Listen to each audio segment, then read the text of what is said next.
नवरात्रीमध्ये उपासनेचा एक भाग म्हणून अनेक जण अनवाणी चालण्यामागे धार्मिक आणि वैज्ञानिक कारण आहे. कोणत्याही धार्मिक स्थळी जाताना आपण चपला बाहेर काढून ठेवतो. चपलेबरोबर मनाला चिकटलेले विकारही मंदिराच्या पायरीशी ठेवूनच मंदिरात प्रवेश करणं हा त्यामागचा हेतू असतो. शिवाय आपल्यामुळे स्वच्छ परिसर घाण होऊ नये ही देखील सद्भावना असतेच.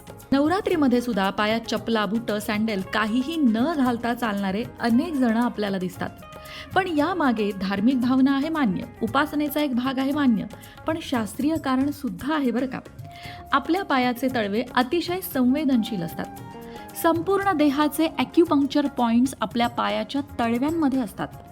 अनवाणी चालण्यामुळे जमिनीची विद्युत शक्ती पायाच्या तळव्यातून शरीरात शिरकाव करते. रक्त संक्रमण सुधारते. अनेक प्रकारच्या आजारातून सुटका होते. उच्च रक्तदाब कमी होतो. तणाव दूर होतो. डोकेदुखी कमी होते. उत्साह वाढतो. हृदयविकाराची शक्यताही कमी होते. वजन नियंत्रणात राहतं आणि हाडं मजबूत होतात. बाप रे बाप, किती फायदे आहेत नाही. म्हणून तर डॉक्टर देखील आपल्या रुग्णांना रोज कमीत कमी 15 मिनिटं बागेत किंवा मैदानी परिसरात चपला बुटं काहीही न घालण्याचा सल्ला देतात. त्यामुळे केवळ नवरात्रीतच नाही तर रोजच हा नियम करायला हवा की 10-15 मिनिटं तरी पायात काहीही न घालता मोकळ्या गवतात, मोकळ्या परिसरात चालायला हवं. ते आपल्या आरोग्याच्या दृष्टीने हितावह ठरतं. पण मनात एक प्रश्न येतो की नवरात्रीत अनवाणी चालण्याची ही प्रथा कशी आणि कधी सुरू झाली असावी. ही प्रथा नेमकी कधी सुरू झाली हे माहीत नाही, मात्र कशी सुरू झाली हा तर्क आपण नक्कीच लावू शकतो. नवरात्रीत आपण घटस्थापना करतो. घटाभोवती मातीचा ओटा तयार करून त्यात धान्याची रुजवण करतो. एका अर्थी मातीच्या आणि पर्यायाने निसर्गाच्या संपर्कात येतो. मातीशी नाळ जोडली जावी आणि मातीशी आपला ऋणानुबंध कायम राहावा या हेतूने भाविक नवरात्रीत वाहना घालत नाहीत, अर्थात चपला बुटं काहीही घालत नाहीत. नवरात्रीत 9 दिवस भाविक कांदा लसूणही खात नाहीत, मांसाहार करत नाहीत, एकभुक्त राहतात. काही जण नुसता फलाहार करतात. या गोष्टी शारीरिकदृष्ट्या फायदेशीर असतात. याशिवाय भावनिकदृष्ट्या देखील त्यागाचं महत्त्व या गोष्टीतनं शिकायला मिळतं. आणि नवरात्रीमध्ये अनवाणी चालण्याचा पर्यायही त्याचाच एक भाग आहे. स्वतःच्या शरीराला थोडेफार कष्ट देऊन ईश्वरी चिंतन मनात ठेवणे हा त्यामागचा मूळ विचार आहे. उत्सव हे चांगल्या कार्याची सुरुवात करण्याचं निमित्त असतं. त्या मुहूर्तावर चांगल्या सवयी लावून घ्याव्यात, चांगल्या कार्याचा शुभारंभ करावा, चांगल्या कामासाठी योगदान देता यावं हा शुद्ध हेतू असतो. परंतु अलीकडे विचार लक्षात न घेता केवळ ट्रेंड म्हणून किंवा फक्त फॅशन म्हणून अनेक गोष्टी केल्या जातात. कुणी विचारलं तर त्यामागचं कारण मात्र कुणालाही सांगता येत नाही.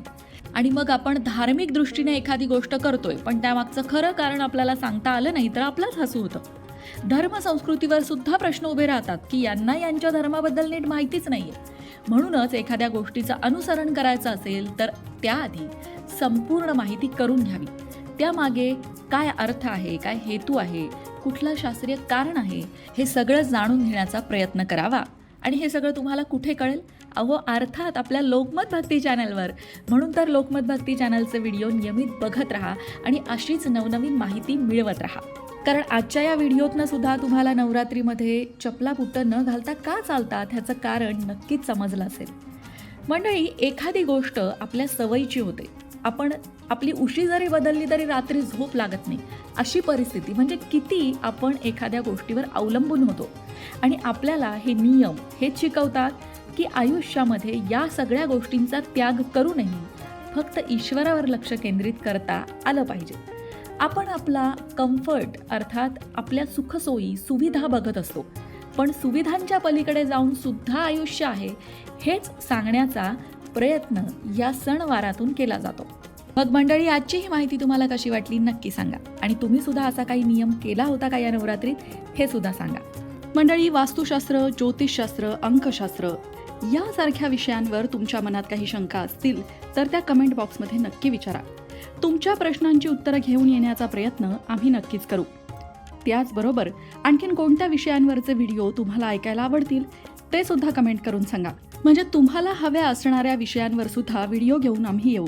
ज्योतिषशास्त्र, अंकशास्त्र, वास्तुशास्त्र यांसारख्या विषयांवरचं योग्य मार्गदर्शन तुमच्यापर्यंत पोहोचवण्याचा आमचा हा प्रयत्न आहे. तेव्हा तुमच्या शंका कमेंट बॉक्समध्ये नक्की विचारा.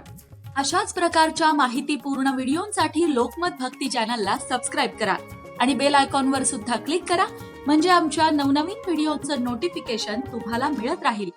तसंच योग्य आध्यात्मिक मार्गदर्शनासाठी लोकमत भक्तीच्या फेसबुक पेजला फॉलो करायला विसरू नका.